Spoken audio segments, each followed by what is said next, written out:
Bung Rocky, rupanya kemarin kita sempat tidak memonitor atau belum kita bahas ya. Ada satu lagi korban di Kanjuruhan. Jadi total sekarang 133 orang korban tewas di Kanjuruhan itu, meninggal dunia di Kanjuruhan. Dan satu korban itu kemarin itu bersamaan dengan datangnya Presiden FIFA bertemu dengan Pak Jokowi itu. Tetapi mungkin orang menganggap ya kedatangan Presiden FIFA lebih penting daripada satu korban itu. Tapi bagi keluarga korban dan bagi kita yang concern terhadap kemanusiaan, satu korban pun tetap itu jauh lebih penting gitu daripada seremoni pertemuan basa-basi di istana. Itu sinyal batin itu menguat di Malang justru karena hal-hal yang harusnya diselesaikan di dalam kebijakan itu seolah ditunda hanya karena ada upacara-upacara itu. Kan itu yang saya rasakan, yang seminggu lalu saya ada di Malang itu. Dan ada berita lagi bahwa Presiden Jokowi akan merubuhkan stadion itu. Lalu mau dibikin apa? Nanti orang bertanya itu. Jadi memulihkan batin publik, batin masyarakat Malang itu bukan dengan janji infrastruktur lagi. Nanti kita bongkar itu, harus ada yang kita sebut merasakan batin kehilangan anak itu apa, merasakan batin kehilangan masa depan apa itu. Jadi kalau Pak Jokowi misalnya dulu pernah buka tenda di IKN, coba buka tenda di Malang aja di Kanjuruhan, dan menteri-menteri dibawa ke situ, polisi dibawa ke situ. Jadi pengakuan kesalahan itu ingin dilihat sebagai kejujuran dari batin. Jadi kalau yang dipamerkan pun, oh udah gampang nanti kita bongkar itu. Iya, tapi memanipulasi ingatan itu nggak bisa. Jadi harus ada kejujuran, dan bagus betul kemarin TGPIF itu udah menemukan hal-hal yang bahkan mendebarkan. Nah, mulai aja diproseskan supaya kita cicil, pertanggungjawaban itu kita cicil, dan di ujungnya orang akan lihat pertanggungjawaban terakhir siapa itu.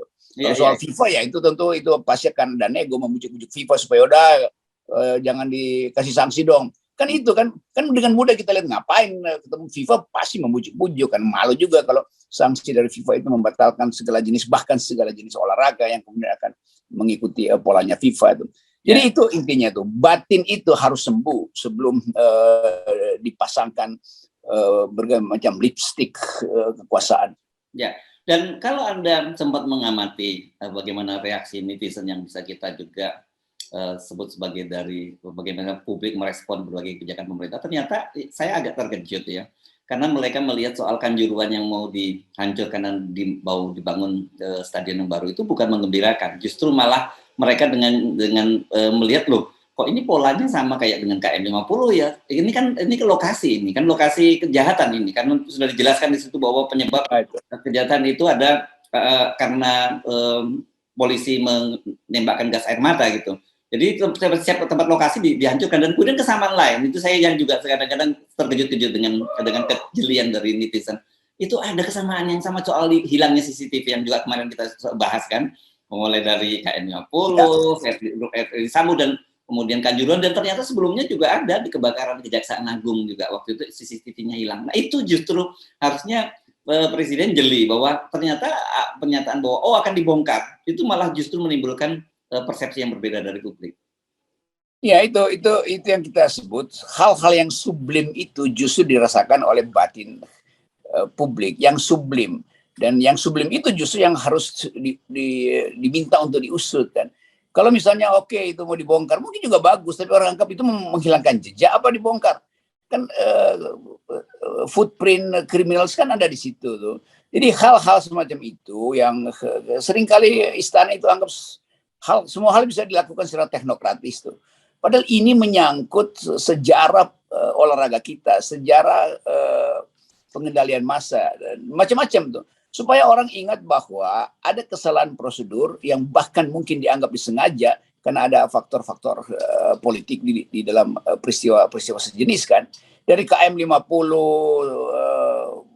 Duren 3 ke Kanjuruhan, macam-macam, dan orang mau tahu sebetulnya ini apa sih yang terjadi pada bangsa ini. Kenapa umpet-umpetan soal hal-hal yang ada hubungannya dengan kriminalisasi, kepentingan politik. Jadi itu yang saya sebut tadi, sublim ini yang sesuatu yang sublim, sesuatu yang tak terlihat, justru itu yang dicurigai oleh mata hati batin publik. Itu poinnya di situ. Nah, oke, kita teruskan ya. Meskipun topiknya kelihatan gaduh-gaduh, tapi kita punya satu benang merah, yakni terjadinya pemburukan di seluruh sektor yang saya tidak tahu, bukan dan lebih tepatnya saya khawatir itu tidak disadari oleh pemerintah. Ini misalnya beberapa waktu yang lalu kita pernah bahas juga bagaimana riset yang dilakukan oleh Departemen Perhubungan yang melakukan ya, bahwa ternyata unicorn atau dekakorn yang dibangga-banggakan oleh Pak Jokowi seperti Gojek atau Grab dan sebagainya itu ternyata tidak membawa kesejahteraan kepada terutama para pengemudinya, karena mereka ternyata penghasilan mereka itu ya 50-50 dengan operasionalnya. Jadi sebenarnya itu tidak membawa kesejahteraan buat rakyat. Pentingnya gitu. Mungkin bawa kesejahteraan kepada para pemegang sahamnya. Dan kemudian Anda tadi nggak salah ngirimin saya soal Goto. Nah, Goto itu kan juga bagian-bagian dari itu yang disebut sebagai dekakorn, unicorn atau sebagainya yang ternyata anjlok sahamnya itu di Singapura. Itu dari media Singapura yang Anda sampaikan tadi itu ya, Bung Rocky ya. Iya, jadi itu hal yang mau disembunyikan. Ya mungkin orang baca grafik itu yaitu Goto jatuh itu karena ya permainan insider trading atau tukar tambah lain yang biasa terjadi dalam financial market. Tapi orang lupa bahwa itu ada potensi skandal antara Telkom yang membeli atau kadang-kadang direkayasa untuk membeli saham dari dari Goto ini kan. Dan di belakang itu ada nama Erick Thohir, ada nama Boy Thohir atau siapapun yang ada di situ, dan terkait dengan nama-nama yang lain kan. Jadi bagian-bagian ini kan dengan mudah orang anggap berarti itu Telkomsel bangkrut udah tuh atau mengalami kesulitan cash flow. Tetapi di belakang ini juga tadi yang betul diterangkan oleh Harsu, Pak Jokowi mempromosikan seolah-olah Indonesia bisa diselamatkan melalui fasilitas unicorn ini kan. Padahal soal startup ini kan di dunia udah itu semacam ya udah nggak laku sebetulnya tuh kan, ada soal teknologi, ada soal kecepatan informasi yang berubah-ubah tuh.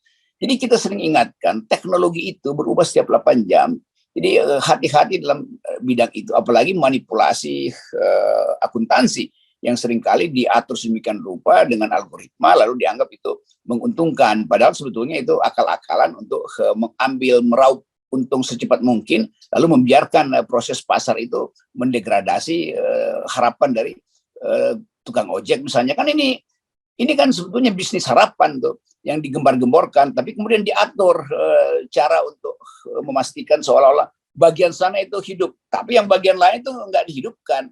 Kan ini kan iklan digital ini yang dihidupkan dalam otak kita sehingga kita merasa bahwa oke, di dalamnya ada keadilan. Sama seperti kasus online transportasi online itu di dalamnya sebetulnya ada pemerasan, ada eksploitasi itu. Nah itu hanya bisa dibuka kalau kita mau jujur apa sebetulnya yang terjadi di belakang startup itulah. Oke, ini mumpung ngomongin startup ya, saya mau curcol sedikit lah ini, karena saya membaca risetnya di situ bahwa satu, biaya operasionalnya itu sudah sama dengan penghasilannya. Kedua, banyak sekali di antara penumpang, jarang sekali mereka mendapatkan tip gitu ya. Padahal mereka ini sebenarnya justru sekarang berharapnya dari tip. Nah, saya cuma mau mengimbau saja gitu. Nggak ada urusannya sama kita membantu para pengusaha yang sudah kaya raya itu, tapi membantu sesama saja gitu. Terutama kalau Anda beli makanan lewat online ini, kan Anda punya duit lebih lah Anda memakai itu. Tolong kasih tip mereka ini. Menurut saya ini penting untuk kita membantu sesama di antara kita itu, Bung Rocky. Iya, ponakan saya satu waktu dia kasih tip berlebihan pada pembawa driver online. Biasanya mungkin dikasih 10.000 sama ibunya, tapi kemudian dia kasih 50.000. Lalu dia kasih argumen bahwa itu kan orang kecil tuh harusnya lebih dapat banyak dong. Jadi tingkat anak-anak aja itu ngerti apa yang sebetulnya keadilan sosial tuh. Karena mungkin juga dia ngobrol dengan, kan anak-anak ini bisa saling chatting di games mereka itu, dan mengerti bahwa ada keluhan yang sama dari ojek-ojek ini misalnya. pada anak-anak ini kan, atau pada ibu-ibu mereka tuh. Jadi pengetahuan itu betul-betul tiba secara konkret, dan itu menyadarkan kita bahwa calon milenial kita pun tahu bahwa uh, online ini betul-betul diperas tuh. Kan dengan mudah mereka mengerti tuh, ini kok nggak berubah-berubah, helmetnya itu aja tuh, motornya butut begituan kan. Kan itu pertanda juga bahwa para pengojol ini berhemat habis-habisan. Padahal sebetulnya mereka berharap bahwa oke, dalam 3-5 tahun itu ekonomi dia itu udah pulih karena janji korporasi begitu. Kan itu intinya. Enggak. Ini subsisten juga Bang Rocky ini. Sistem Iya, pada akhirnya subsisten. Iya. Apa yang dapat hari ini yang dimakan hari ini. Bahkan yang tadi riset tadi yang menyebutkan bahwa ya udah habis sesuai dengan antara modal operasional mereka dengan penghasilan. Ini menurut saya ini menyedihkan ya, dan ini penting kita bicarakan. Saya kira tetap kita menumbuhkan kesetiakawanan di antara kita, solidaritas di antara kita ketika pemerintah kemudian justru berpikir yang sebaliknya. Ya apalagi dimakan inflasi, biaya hidup juga makin tinggi segala macam. Dan yang lebih penting adalah harapan. Dan mereka berharap ada pemerintahan yang cepat-cepat, nggak usah tunggu 2024 deh, karena dompet mereka itu betul-betul dikuras. Dan kadang-kala juga ada sakit tapi ada BPJS, tapi tetap mesti ada dana untuk pergi beli obat walaupun nanti diganti itu. Jadi hal-hal yang real itu pada masyarakat kecil itu satu waktu bisa terakumulasi dan menganggap udah dah, mending kita berantakin aja sekalian republik ini. Itu omongan begituan tuh ada di pojok-pojok tempat mangkal ojek. Kan saya tuh pengguna ojek terus-menerus kan. Jadi kadang-kala mereka keluh kesahkan itu tuh. Ada misalnya FNN ada bisnis yang bisa kita bantu nggak, kira-kira begitu kan. Karena mereka mendengarkan itu. Ada lowongan nggak itu. Dia bilang ya ini lowongan, saya justru lagi naik ojek dan memanfaatkan lowongan kerja yang kalian sediakan. Jadi psikologi mereka betul-betul ya terhimpit antara janji ekonomi yang membaik dan kehidupan yang ternyata makin memburuk. Antara upaya untuk membayangkan perubahan di era terakhir Pak Jokowi, tapi Pak Jokowi merasa lebih penting bikin sirkuit balap di IKN daripada memperhatikan hak-hak dasar kehidupan dari informal sektor ini nih, yang beredar dari satu perapatan ke perapatan lain, terpapar terus dengan karbon dioksida, kan itu soalnya. Ya. Oke, jadi mulai sekarang ya, kalau Anda pesan makanan atau apa lewat Gojek atau apa, lebihkanlah ya. Lebihkanlah. Dan kalau ada ojek pangkalan gitu, nggak usah ditawar deh kalau memang Anda masih punya duit, gitu, itu juga tuh. Dan ini betul-betul real kok itu. Kan kita bisa lihat bagaimana keresahan, tapi kadang-kala masih ada bercanda di antara muda, nantilah ada yang bilang mudah-mudahan Anies yang jadi presiden. Dan itu juga letupan hanya untuk mengatakan sebaiknya ada orang lain yang memimpin Indonesia. Tapi kan kita nggak bisa berdebat dengan mereka bahwa Anies juga potensi untuk dibatalkan besar betul. Tapi itulah yang disebut politik harapan. Yes. Nah, ini pas nih bridgingnya karena Anda ngomong Anies dengan Nasdem dan sebagainya. Dan ini sekarang memang kacau juga terjadi di kabinet ini kan. Kemarin kita tahu bahwa setelah Nasdem deklarasikan Anies, itu kemudian desakan agar Nasdem di reshuffle itu sangat kencang, terutama dari PDIP, gitu ya, PDIP dan para buzzer lah terutama gitu.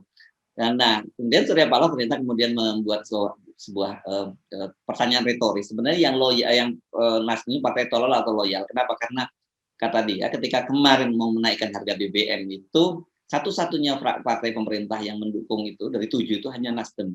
Nah, ini menarik. Ternyata kemudian partai yang lain bereaksi. Siapa bilang bahwa cuma Nasdem? Yang lain mereka semua ngaku bahwa mereka juga mendukung kenaikan BBM. Nah, tanpa sadar mereka akhirnya membuka topeng mereka sendiri bahwa mereka itu tidak mendukung rakyat, gitu, tidak pro rakyat. Kan yang kasih nota atau walkout cuma Demokrat sama PKS kemarin. Jadi kelihatannya nih Pak Surya Paloh ingin menguasai wacana kabinet sebetulnya kan. Karena Pak Surya Paloh menganggap dia udah punya calon presiden. Tapi juga partai yang menganggap, iya Anda tuh mencalonkan Anies, tapi kan partai Anda sendiri kan tidak 2 digit, kira-kira begitu gampangnya kan. Jadi tetap klaim-klaim ini itu diarahkan untuk minta perhatian publik tentang yang disebut tabiat partai politik. Dan kita tahu semua partai politik tabiatnya sama dalam soal BBM gitu kan. kecuali yang betul-betul walk out tadi itu yang memberi nota keras atau jadi hal-hal yang dipamerkan ke publik sekarang itu jadi palsu kan, dan kita senang karena akhirnya partai-partai yang lain tuh bilang bahwa kami semua tidak mendukung rakyat. Nah itu rakyat yang tahu ya, bahwa yang tidak mendukung rakyat bukan cuma Nasdem, tapi semua partai itu yang berkoalisi dengan pemerintah tidak mendukung rakyat. Jadi ajaib misalnya bahwa BBM itu yang adalah hak rakyat untuk dapat subsidi karena itu perintah dari konstitusi untuk memelihara orang miskin, dan bukan hanya dengan subsidi sebetulnya yang bisa dicabut-cabut, tapi kebijakan yang memihak pada daya beli rakyat, dan ternyata DPR bilang kami tidak berpihak pada kebijakan itu tuh. Jadi agak ajaib, wakil rakyat tapi menghina dan mentelantarkan rakyat. Ini bagus. Buat kita masih terima kasih kepada Pak Surya Paloh karena dengan statement Pak Surya Paloh itu mendorong partai-partai politik lainnya akhirnya mengaku kepada publik bahwa mereka tidak pro rakyat. Selalu ada paradoks yang menghidupkan ingatan kita bahwa politik parlemen itu betul-betul bukan politik yang mewakili rakyat. Ya. Oke, baik. Terima kasih sekali lagi, Bung Rocky. Mulai besok bagus lagi kalau bongkar-bongkaran lagi, nanti satu persatu mereka tanpa sadar membuat testimoni sendiri gitu, dan kita tinggal publik tinggal menilai saja siapa di antara mereka sebenarnya yang sungguhnya hanya retorika atau betul-betul membela rakyat. Ya, pada akhirnya di ujung rakyat akan tagih. Mana jurnalis yang awal-awalnya kritis terhadap soal startup, kritis terhadap soal Goto itu, tapi kok nggak kedengaran lagi itu. Jadi orang bertanya jangan-jangan udah masuk angin kira-kira begitu. Ya. Tapi mata publik nggak pernah masuk angin dan nggak pernah kelilipan. Mereka tahu mana yang adil, mana yang jujur, dan mana yang manipulatif. Ya, ini adalah CCTV rakyat yang tidak bisa dihancurkan. Nah, ini istilahnya nih. CCTV rakyat tidak mungkin dicuri dan dihancurkan terus dia ditanamkan di dalam batin. Yes, oke, terima kasih. Seperti juga 0% yang terus kita tanamkan di batin publik Indonesia. Ya.